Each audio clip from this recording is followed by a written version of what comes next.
We are Onyx Imaging. We are the highest rated and most reviewed printer service center in Oklahoma. Hey there YouTubers, it's your girl Brett over here at Onyx. Today I'm going to show you how to clean your scanner glass, and I'm working with an Epson EcoTank 2720. So first thing first, you want your lint-free cloth and your favorite glass cleaner. You never want to put the glass cleaner on the glass directly because it could, leak and cause issues. And you don't want to damage anything underneath there. So go ahead and put it on your cloth. And then go ahead and gently clean your glass.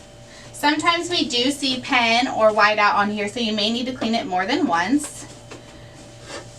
If you're seeing defects when you're scanning, you'll definitely want to go ahead and clean that glass.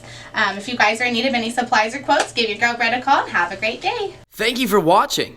If you're interested in how you can receive free labor on all of your service calls, as well as how to qualify for free printer upgrades, contact us today.